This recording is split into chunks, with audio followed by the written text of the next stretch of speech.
We're back here, and it's Tuesday, another night of racing here at Woodbine Mohawk Park. I, John Rallis, I'm alongside my Hall of Fame co-host, Randy Waples. Fun 11-pack that we had to work with last night, and what we thought was a pretty competitive card. We got some prices across, we got some close calls as well, but we've got some good action here this evening. I think we've got some competitive fields again. I think we've got some 2-year-olds we're looking forward to watching again, and we've got some big names returning to our circuit as well. A couple of Luke Blais trainees. Luke Blais obviously going to be busy this weekend with, hopes of making it to the Hambletonian final and hopes of doing some big things in the final for the second time in his career. We're going to touch on it later in the card, but 3 Hambletonian eliminations. So I think 21 entered. And then we've got 2 divisions for the Hambletonian Oaks. So three for the Oaks. 3 for the Oaks as well, actually. So a big weekend, lots of big names, and I think this is going to be a pretty competitive field, both for the fillies and the boys. And this is going to be a rememberable 100th Hambletonian. Isn't that what it is? The 100th Hambletonian this year? Yep. Yeah. No, it's going to be unbelievable this time of the year. They come once a year, but it's I'll tell you, after the Hambletonian's over, it seems like it takes forever for the next one to come around. It's always been my favorite race. Yep. No doubt about that. Even back when I can remember the first starting to watch it when it was in Du Quoin, I think, was when I first started to, be able to see it then. But amazing race, and got some Canadian hopes. Like you said, Luke Blais, Rick Ziron. He's got Colt back down there looking to get back into the Hamble winner circle as well. So, Canada well represented. Be nice for, when we 100th Hambletonian get some Canadian connections to get the job done. Canadian-based driver getting the job done last year, obviously, or, Quebec native, I should say, Yannick Gingras finally getting that elusive Hambletonian. Just the scenes of last year was pretty... Yeah. It was pretty cool, though, right? With the torrential downpour. 2 minutes before the race. We had a local hopeful as well who just missed out to Highland Kisman and Bob McClure. Bob, who would have gotten his second Hambletonian title as well. So I thought the race lived up to the hype last year. Again, the torrential downpour just added to the dramatics. But it was a memorable day for many people, including myself. I had a great time over there. My first Hambletonian. Happy to be a part of the 100th anniversary of the Hambletonian as well. So I think it's going to be a really fun weekend. So you've seen them, you've experienced them both now. You've experienced the Hamble and you've experienced the Jug. Which one does John Rallis lean to a little bit more? I love the Hambletonian. Me too. I think the Jug's unique. The Jug is unique, but I think that when you go down the day before, and I think you stay out all night, and the next day it's like 20 races, and you're pretty tired though. Yeah. It's a long night, a long day, but the Jug is, just getting all those people in one racing venue is remarkable. The community is second to none there as well. So I've never been to the Gold Cup and Saucer. That's on my list as well. Yeah, me neither. And I've never been to the Elite Lop either. Yeah, I hear that's supposed to be pretty spectacular too. But Jug Day is something, but part of that, I think, a lot of that is because the state fair is there too. So you're going to get huge crowds, no matter what. But Hambletonian Day, it's just all about harness racing. Yeah, the best harness racing. It's hard to even sleep the night before. You start your day early. It's an afternoon program, matinee card, and the juices are flowing just all day. There's from start to finish, the actions non-stop in the fields are just remarkable as well. Yeah, quite an accomplishment. And we got James down there this year. You said he was listed on Ricky's horse, I think it was. Landing on time. Another. He's in a tough division. We'll touch on it at the end of the pre-show, but he probably hooked the toughest of the 3 eliminations. So. Yeah. Well.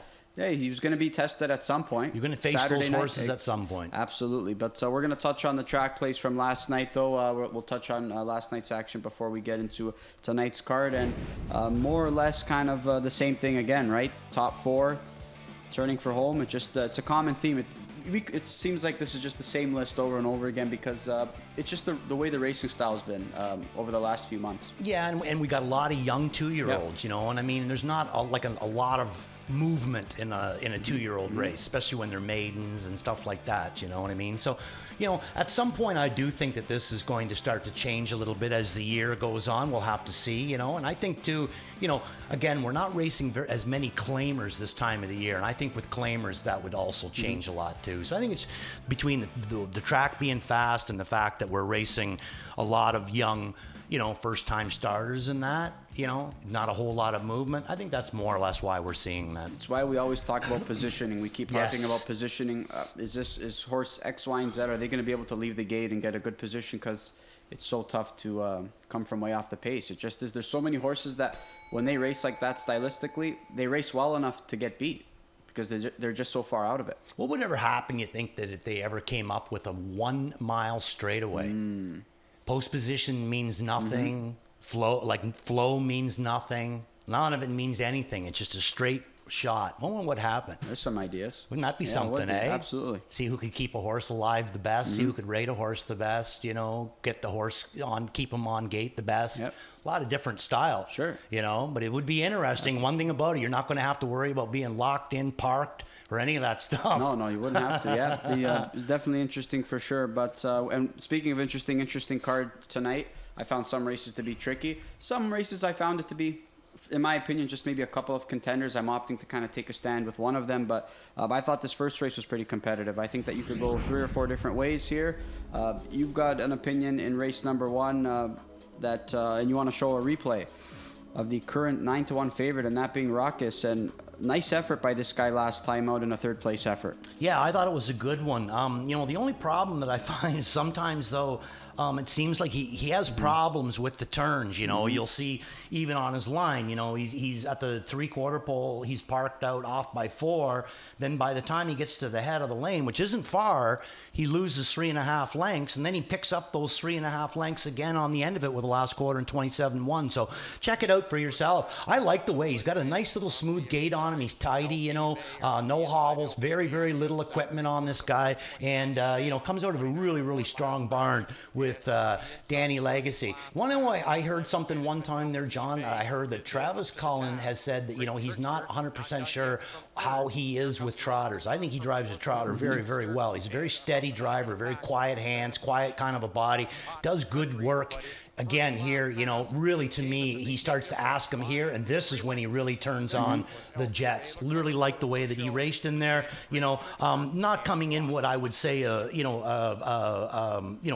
the most perfect kind of a date, but not a bad date either. What is that, about 12 days I think between races. But the one that's beside him too, this 5-horse LP Bay. Now I threw him in for second, and the biggest reason why I did this, John, is because to me they're more or less interchangeable, the 4 and the 5. I think you went the 5. Yep. But the only thing that kind of where I think that maybe Raucus has just the smallest bit of an advantage, or maybe not. Maybe it'll be LP Bay's advantage, but race on July the 5th and come right back on July the 10th. 5 days for a 2-year-old. That's pushing it, I think.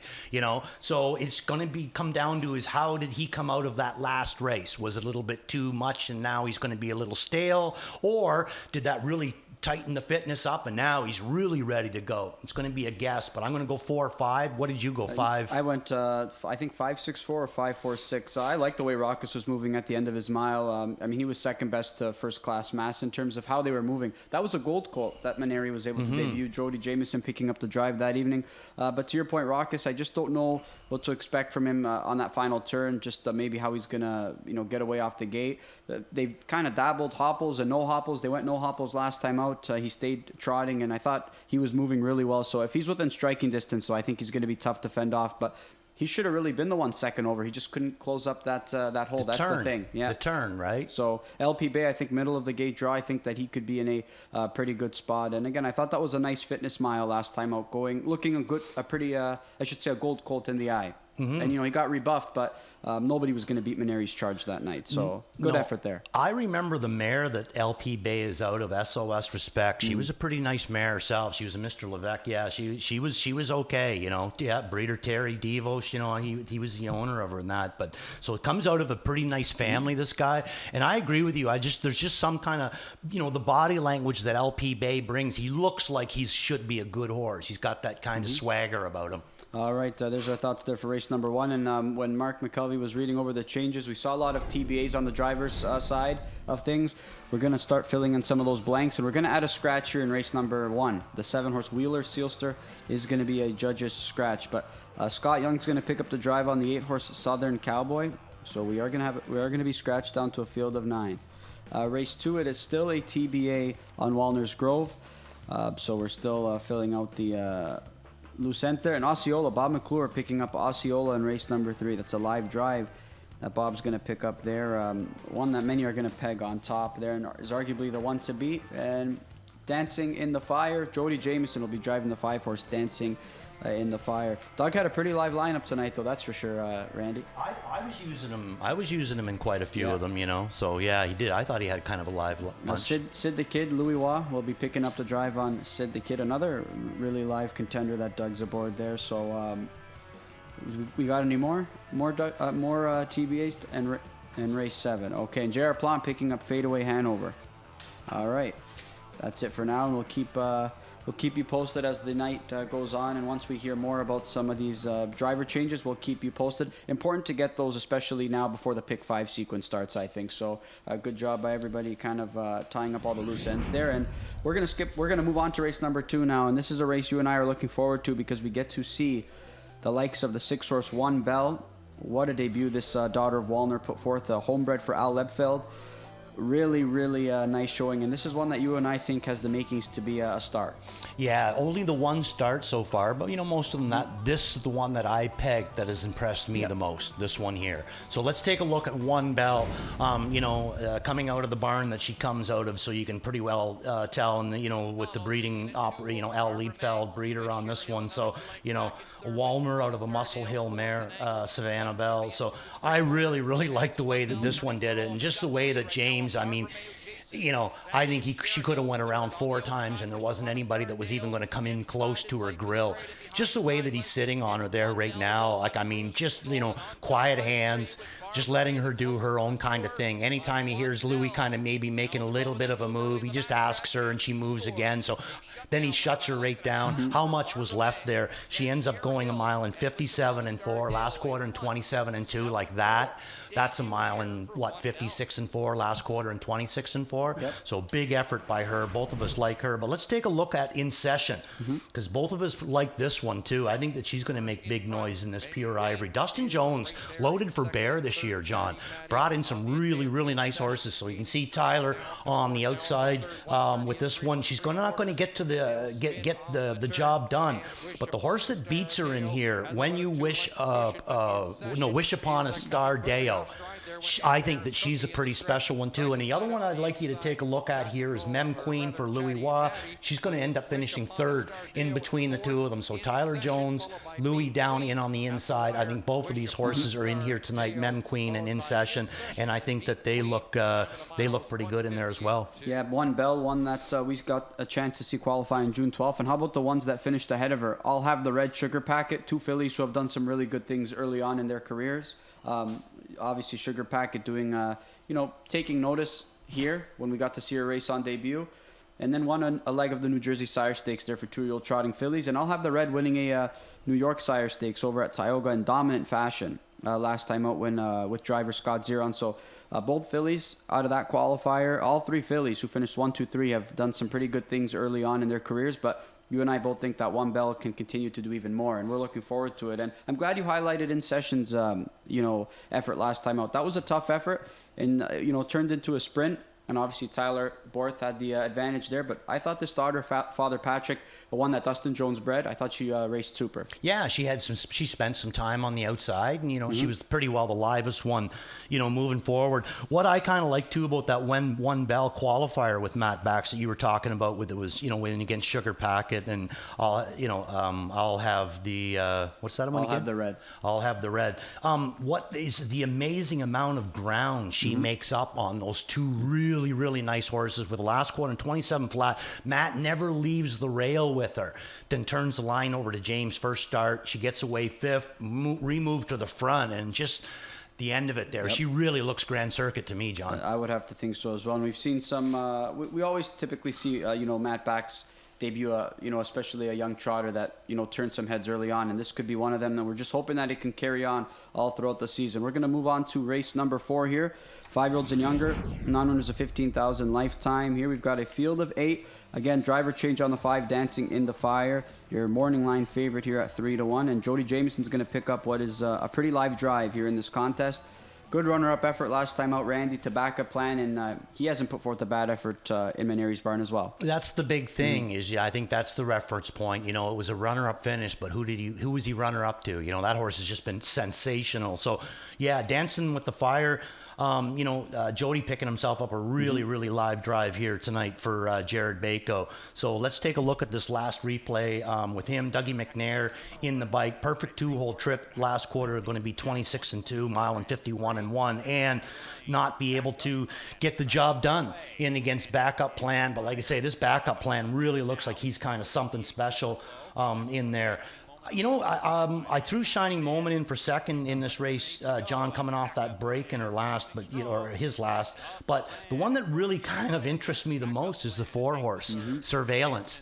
This is a 5-year-old. He's watching, and every time that they've raced him, boy, oh boy, he looks like he's okay. Yep. He's got some gears there, and now he's getting a bridle change tonight, Surveillance. He's going to go from sides to open, and, I just think that, if tonight they're going to actually go with him, if there's this bridle change is for a reason, that they're going to, it's a huge advantage, a 5-year-old racing against 4s and 3-year-olds, huge advantage. He seemed a little bit aggressive on Canada Day when we watched him race. It looked like Nova Blue wanted to clear. I know he doesn't like to pass, but Bobby had a pretty good hold on him on July 1st, and I think he might need another start, I think, to get himself acclimated against this group. I thought that was a good effort, but still so lightly raced in his career, especially as a 5-year-old. I agree with that, but you know what scares me about that? That last line, that last quarter in 25-4. I think he's ready. So anyway, I'm just going to say that I think that the 4-horse in race number 4, that's a dangerous horse tonight. It'll be knock out a lot of money in that early pick 5 as well, which kicks off the pick 6 sequence there as well. We're going to move on to race number 6. This kicks off the late pick 5. We've got more 2-year-old action. The Pure Ivory series continues here for 2-year-old trotting fillies. We've got a field of 7, and you touched on the morning line favorite moments ago, Wish Upon a Star Deo. Again, hasn't put forth a bad effort in 2 starts this year. I think she's really caught the eyes of many early on in her career. She's got a favorable draw to work with again, and you have to figure she's going to be the one that everybody's going to be looking to catch tonight as well. Okay, so let's say, I'm just using you as a bit of a buffer. I know that you know all this or whatever, but for the people out there. Okay, so let's talk a little bit about Wish Upon a Star Deo. Her last qualifier, she finished a second in there to Cher Hill. Cher Hill, not a bad pony there. Then her very first start, she trots the last quarter in 27-1 to finish 4th, never leaving the rail. And who beats her? One Bell. Barbara May, who we've also liked, and Cher Hill. Then she goes her next start where she's a winner. Who does she beat? In Session and Mem Queen. She's never gone a bad start or even close to it, and she's raced against good horses. So let's take a look at Tyler Borth's choice in here, because Tyler had a pretty nice choice to make in here. He could have went Press on Ballykeel that James is picking up, and we're also going to see her replay, so stick around. And he elects to go with this one, and I think I see why. I love the way that she's trotting to the wire. I love the body language. I mean, that is one confident driver there right now. He's just talking to her just to keep her at task. Look at the whip with her. If anybody is going to come, let's see what he does if he just kind of like brushes that whip near close to her tail. Right there. Boom, she just keeps going forward. I absolutely love her. I think that she's a really nice horse, and the idea of the barn that she comes out of just does it for me even more. I love horses when they come out of the, Susie Kerwood, Renee Dion sort of partnership. I think they do great things. But let's take a look on Press on Ballykeel, because the circuit's leading driver is going to pick himself up a pretty nice horse here. So again, the choice of Tyler, this guy here, Press on Ballykeel, had the 9-hole to get himself into that position, into that 2-hole position, came out of there right up on top, and then let one go by, which would be, my guess, would be the horse Elbows Up. But, coming down the inside with this guy, he only ended up finishing second in there, beat a half a length last quarter in 27-4. But look at the race him and Elbows Up put on right here. Now, I'm not saying that Elbows Up wasn't the better one of this night, but this was still a pretty good race out of the 9-hole, and him picking up James McDonald tonight. So I think that that's going to be my exactor, Mr. Rowless, 5 onto the 2. I'm glad you highlighted, you talked about Wish Upon a Star Deo's first effort, because she never picked up a position late in the stretch, but she was moving really well. 3 other fillies in there were sprinting pretty well. She was one of them. You look at the chart line and maybe you aren't super intrigued. But you watch her visually, the way she was moving in the lane. And then she followed that up with a pretty nice win last time out. Albeit she did get a nice middle half, but I still thought that she was very strong in victory. Yeah, now, I mean, again, I see Garnet has gone to Cali X from the inside. I threw her in for fourth. Very intriguing looking, especially that last qualifier. We didn't get much of a read the first one. She come out of there on the run. But what kind of bothers me a little bit is that she came out of there on the run with the rail. Now she goes right back to the rail in here again tonight. So I'm going to kind of take a wait and see. $100,000 yearling, looked good in that one qualifier, but I think she's maybe a week or 2 weeks behind some of these other ones. I would have to agree. One that I slotted in underneath, but I think I wanted to see a little bit more at the end of it, especially taking on the likes of a filly who's had a couple of starts under her belt, who has finished strong in both of those efforts. So one that I'm going to take a wait-and-see approach here. We're going to move forward here to race number 7, and this is the second leg of the late pick 5. I like this race too, a lot, Randy, and you are going to go swinging for the fences. I'd say it's a bit of a swing here. Huge swing. Competitive group. We've got a little bit of a mix, older horses as well as some 3-year-olds. And you are going to go to a 3-year-old. You're going to go to a 3-year-old from the rail by the name of Southwind Milk. You're going to get a price here. Yeah, I would have to think that I am, 6-1 morning line, but I think it's going to be even higher than that would be my guess. I mean, Emoji Hanover, she's going to be tough in here. Our Peaky Blinders, he seems to be on his game again. I got him in there. Zed Athena has been good, but I think that Southwind Milk has Zed Athena covered right now. Now, Fadeaway Hanover to me is interesting because he's a 3-year-old colt in against what my pick here is a 3-year-old filly, and he's going to go first start Lasix, but he's picking up a new driver too. I mean, originally I had him slotted in for second, but now it's J.R. Plant's going to pick him up. I think that it's a good. I like the fact that Benoit's going to use J.R. on this horse. I wish a few more people would start to kind of use J.R. a little bit. I think he's really proving that he belongs here. But to the same effect, he's still going to be cold on this horse. So I think now that gives me a little bit more of an advantage. But let's take a look at Southwind Milk in that last start. And the big thing with her, John, is that not only can she trot, to me, every bit as fast as these other horses, 52 to 53 range, but she can put big torque on the end of it. And some of the rest of them are 28 and change on the end of their miles. She can torque up 26 or 27 flat quite easily. So if she gets the right trip, and I think I got the guy to give me that right trip, and he's going to come back for another effort. And I loved her last year, very lightly raced, only the 7 starts, but never missed the board once. Now she's come back, and I think she's come back even stronger this year. Absolutely loved this one and was just anticipating her return. So I'm going to go back to her in here. I know that it's a bit of an ask, but I think if she gets the right kind of a trip, I think that she can be able to capitalize, because even though she hasn't raced since July the 8th, it's not to say that they haven't got a good fast mile into her. Yeah, a filly who got over bet last time out, and we figured maybe it was the James factor because he got along with her. I mean, he delivered with a perfect trip going by a gold colt, an LMC wagon wheel as well. So, you're gonna get a price on this 3-year-old daughter of Wallner starting from the rail. But Emoji Hanover for me, my top pick.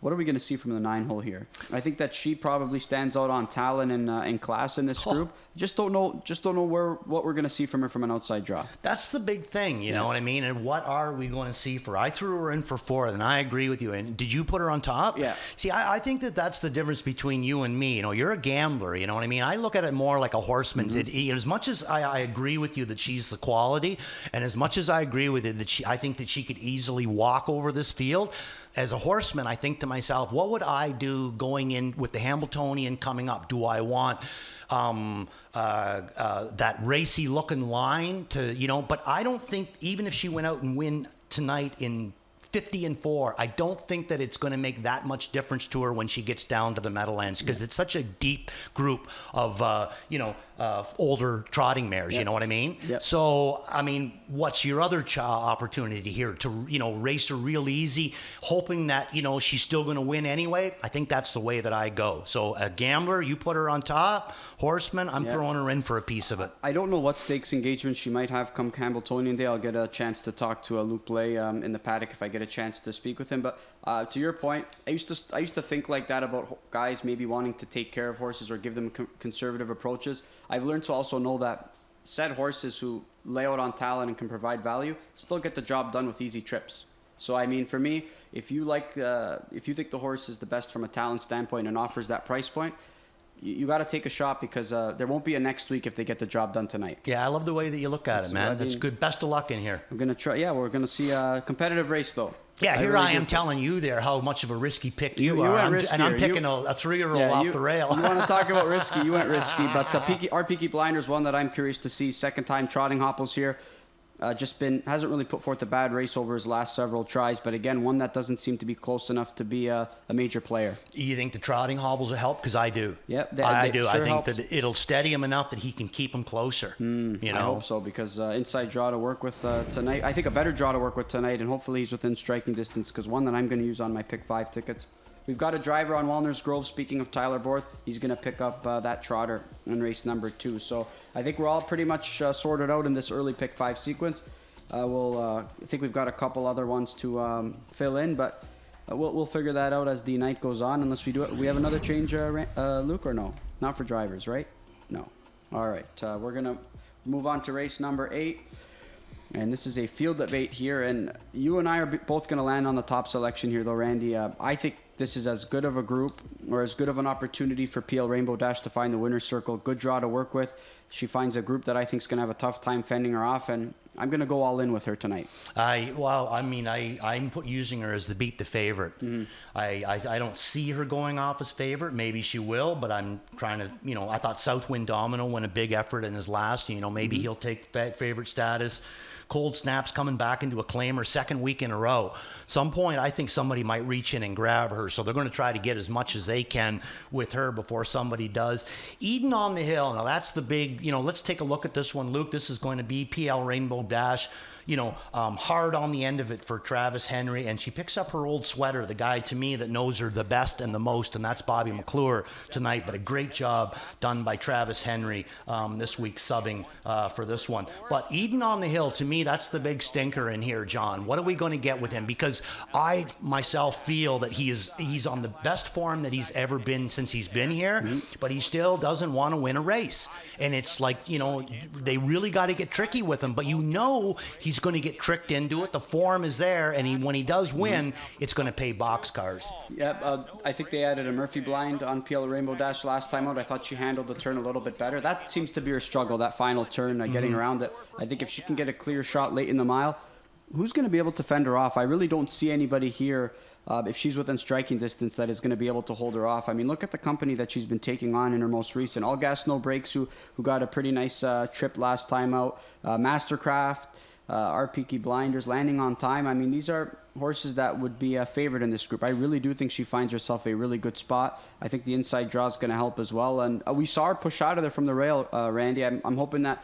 she can work out an even better trip here from what I think is a better post. I say she wins in 52 tonight, new lifetime mark. She deserves a mark much more than 54-1. Yeah, again, just a little bit camera shy though, because of her ability to not handle the turns, because she's so out positioned. Just because of her quirks, right? So hopefully, one for her last 24, hopefully she can find the winner's circle here in a spot where I think is a very manageable one for this mare. We're going to move on to race number 9. Did we get the change on Millie May Hanover? No change just yet, okay. TBA, but we're going to... Who are you going with in here, John? Tough sell. What about you? Did you go value shopping here? Tough to go value shopping in race number in a 6-horse field with a horse who looks like a Stano, but... off a pair of 6 scratches, she did put forth a nice qualifying effort on July 11th. I'd say she's ready to go heading into this gold. What about the guy that she races in this qualifier? Pretty quality old horse himself. That's Highland Beach Lover for those that, maybe are at home watching and don't have a program. That's Highland Beach Lover that qualified with her in here. I mean, look at this. And these ears of hers absolutely kill me. And I swear, if a horse gets closer to her, they even go further back. Like, she just becomes almost like aerodynamic. And look at their pacing into the hobbles here. Like, it's everything that James is doing just to sit there on her. And she torques off the last quarter and 25-4. I say she's ready to go, John. And I can't wait to see her back again. This is the kinds of horses that, every once in a while you're just so lucky to be around to see them. let's go way back. Like a secretary that's going to stick out in the rest of your life. A Niatros for me. Some Beach Somewhere that's awful close to Niatros for me, and for some people he is their Niatros. That's the Measuring Stones, those kinds of horses. I'm not putting her there with them yet, but she's undefeated. She's Canada's best. We got to be proud of her. And I just love watching her race. I really do. I think that she is, just an unbelievable creature, athlete, and just amazing. Just pumps me up every time I know I'm going to get to come down here and see her race. And Nick's already had a pair of quality pacing fillies, right? Prohibition Legal Silver Label the same year. And it's tough to top having a duo like that, and then here comes Chantilly. Unreal. I mean, I'm wondering where this is going to end, too. 49 as a 3-year-old, and the way that she does 49. What about a hot day in Lexington or Meadowlands? You're looking at least a second and a half quicker. Yep. And that's like, she could probably go a second quicker here. Then you add another couple of seconds on there. We could be looking at a 46 pacer here, John. Female pacer. It's amazing. Yeah, looking to keep her undefeated streak alive. A perfect 12 for 12 to start off her career. All eyes will be on her, but we're just like you. We're just happy to see her back in action here tonight. I wouldn't care if it said non-wagering. Yeah. I really wouldn't. Who cares? Just as long as I get to see her do what she can do. Yeah, we're looking forward to race number 9, which is our lone gold here. We're going to focus on the Preferred 2. We touched on, we skipped over that race when we were doing some of the replays and or highlighting some of the replays. We've got a field of 6 here, but we've got some familiar face returning. Drawn Impression, who was participating at the Meadowlands in the Hambletonian Maturity. Wasn't able to work out the best of trips in that effort, Randy, and what was an added distance race as well. I thought that was a good effort there, despite being 5th. Yeah, it was a good effort. It just, like you said, just didn't Tough work trip, out, yeah. But we know what she's capable of. We've seen her do her thing before. So let's take a look at Drawn Impression here. But I'm throwing her in for 3rd. You went on top with her? I went on top with her. You're a gambler. I'm going to go Osceola in this one. Bobby picking this one up. I'm not sure if this is a cold drive for McClure, but I really don't care because, when it comes to trotters, McClure's pretty adept at any of them. So I think that Greg came up with a real good replacement. And, Drawn Impression, racing great in there. For a reference point, too, didn't Elista Hanover come right back with another win? That was her first win, I think, of the season. Oh, this is the first one? But that was, the mile time was sub 50. So you're coming first over in a sub 50 mile there.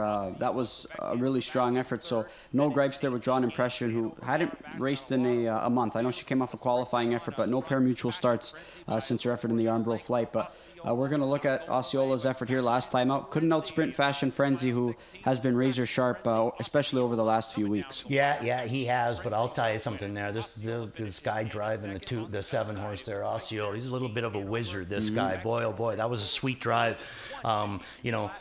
Just a really nice drive, Dougie. Well done. I'm going to go Osceola in here.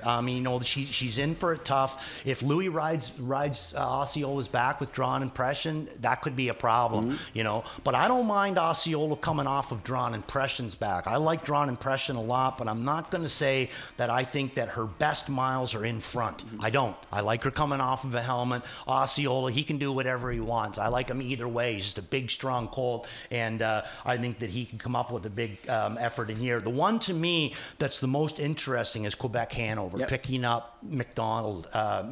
This is going to be interesting. James doesn't hook up with Benoit much, but when he does, boy, oh boy, they win races together real easy. I think that Benoit probably would use James more if he could get his hands on him, but James is tough to, everybody wants him, But I think Quebec Hanover, the 2, the 3, and the 4 to me are going to be the toughest ones, but I honestly do think that Osceola, should be able to get the job.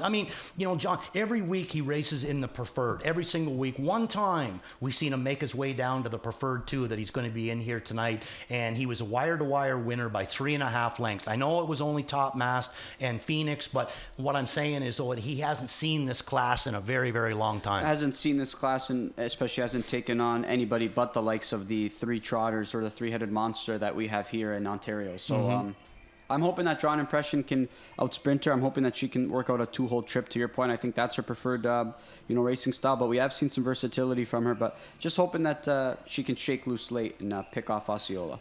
Now, where would you put Osceola to that 3-horse juggernaut? The Gaines, Fashion Frenzy, and who's the other one? I think he's a borderline third right now. Right. I would say. Okay, now what if Gaines and Fashion Frenzy was in this race? Yeah. Are they an all-in? No. Is it a free square? With Gaines and... If this is an Osceola, if it's instead of Osceola, it's Gaines or Fashion Frenzy. Is it a free square? I would probably look to play against the Gaines Hanover, I think. Yeah. Maybe not Fashion Frenzy after last week's effort, but I would look to play against Gaines Hanover right now. Yeah, cool. Yeah. Right on. Good. We're looking forward to race number 3, and that race is a part of the early pick 5. Surprising to see no singles here, Randy, but you found this to be, each race that has 1 or 2 contenders you view it as. Stick around for the next pick. Oh, yeah, that's pick right. 5, John. Yeah. Pick 6 or pick 5?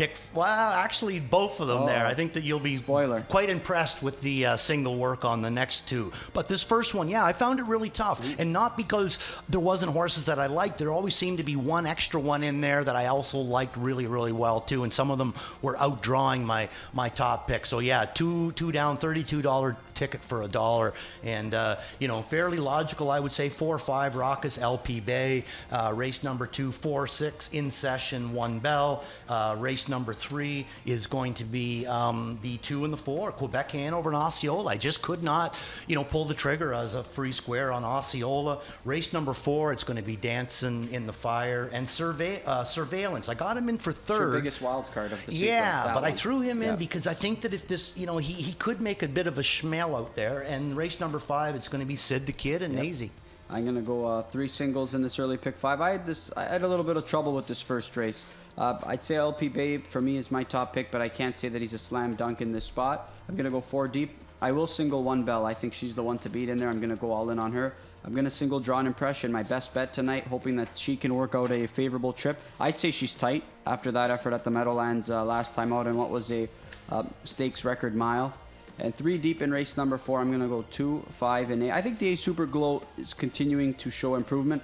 I like the way Shining Moment was moving 2 starts back with James McDonald aboard. Not sure why the miscue last time out in a tougher spot, but I'm hoping that he can stay to task, work out a pretty good trip, because he might be tough to fend off. In race 5, I'm going to go Drop and Pop with Sid the Kid. I thought he was sneaky good last time out. I know the line doesn't, indicate that, but he was in tight quarters, in versus a tougher group. Louis going to pick up a really live drive, and I'm hoping that he can parlay this into a winning score tonight. And I think the big thing with race number 5, too, is people have to realize there that, you see all those TBAs over there. Those were all James McDonald listed. Yep. And he didn't, it's not that he picked against Sid the Kid, it's just that he has to go with Hasty Bid from the outside because he owns that horse. So it's not a matter of a pick, it's a matter of this is where you're going. Yep. But I'm pretty sure that all those TBAs were probably Jimmy Mack. Yeah, competitive group there in race number 5 as well with a couple of class droppers.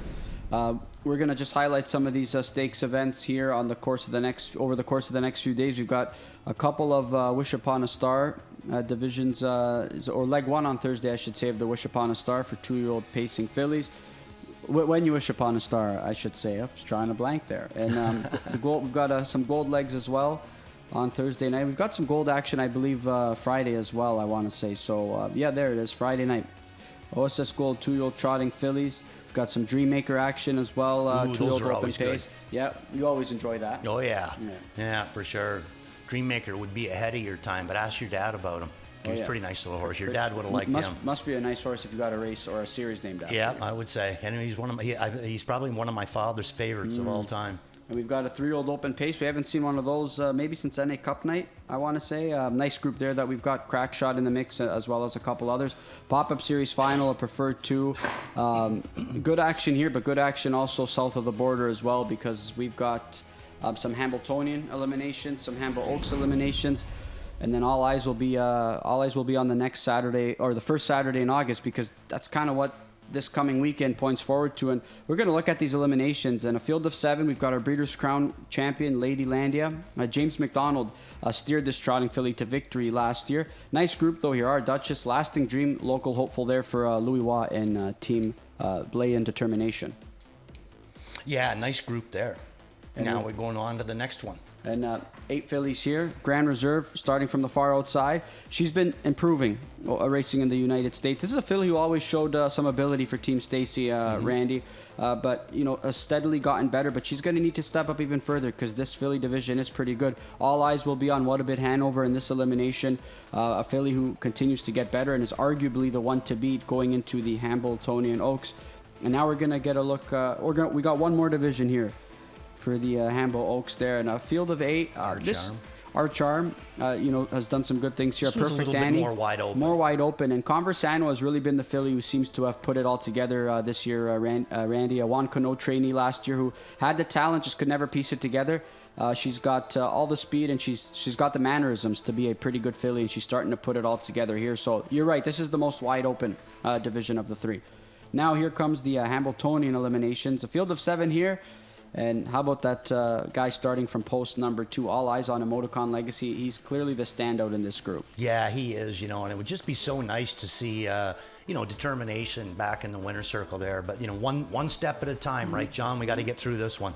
Yep, we've got some other eliminations as well. This one I would probably say is the most... I don't know if there's any contenders here that people maybe peg as a top 3 contender. Super Chapter you could probably put in that mix. A 1-2 punch here for Marcus Melander. He's got a couple other contenders as well, but All Eyes on Maryland, All Eyes on Super Chapter, who's done some good things. Maximus Miras, lightly raced.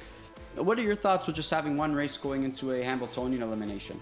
Honest to God, John, I'm a bit of a traditionalist, so I liked it the way it used to be with the heats. Okay. I think, some people are against heats. I think that every once in a while there's nothing wrong with it because it shows a different depth of your horse. Yep. Simple as that. And strategy is involved as well, There's right? strategy, and just like I said, it's just, the way that it is now, it's one shot. You only have to have them good for that one race on Saturday. The other way it used to be, you had to have them real good for 2, maybe even 3 races. You got to be good with this group, too. You got to bring your Colts in especially good. If we could get that graphic up. Oh, we still got that graphic up there. Landing on time. See, Blake made the... Go ahead, make my day coming off a win on Saturday. Ricky right in there, yeah. Maryland, Go Dog Go, this is Hidalgo. a tough bunch. This is a really tough bunch. Landing on time is really going to have to step up his game against this group. But so far, so good. I mean, he's proven that he belongs in this group, and that's why he's there racing on Saturday. Yeah, so we got 3 divisions, so it'll be top 3 and draw for the 4th. Mm-hmm. I wonder how they do that. Is that an open draw or fastest 4th? Don't know. Yeah, I don't know either. But we're looking forward to Saturday night and what's going to be a fun night ahead. Obviously, tough one. You have 3 divisions of 7. I'm not sure you're going to get much action per se, but we're going to be looking forward to the final, I think, in the end. But let's touch on some plays of the night. You touched on some of these plays, Randy. Let's go through them once again. Okay, so my all-in's going to be Osceola. He's going to come along in race number 3. Waple's watch is going to be Wish Upon a Star Deo for Susie Kerwood and Tyler Borth. That's going to be in race number 6. Worth a look. I'm going to go Southwind Milk from the rail in race number 7. And my beat the favorite is going to be PL Rainbow Dash. And she, maybe I worded it wrong. Maybe she will go off as the favorite. But either way, I'm hoping she wins. All right, best bet. I'm hoping that Drawn Impression can get the job done. My drop and pop, said the kid. I'm with you. All in on PL Rainbow Dash, hoping that she can get the job done. And my spot play in the finale, hoping to get another spot play across again in the 11th and final race of the card. Kayla's in charge in what I find to be a very competitive affair. I almost wish this race was in the pick 5 sequence. I think this is a great wagering race to close out the card. I like your pick in here. I got that one in for second, but I'm going to hang tight with mine there on not passable. Yep, she's taken on tougher throughout her early career as well. Plays of the night from some other resident handicappers. Raucous for Ghislaine Paquette, Maiden Breaker, Garnet Barnsdale, Southwind Domino spot play, and Kevin Plouch at bet 19 as a spot play in race number 10. We've got a nice card here, a nice 11 pack on a Tuesday night. Stick around, and hopefully you guys can cash some tickets as well.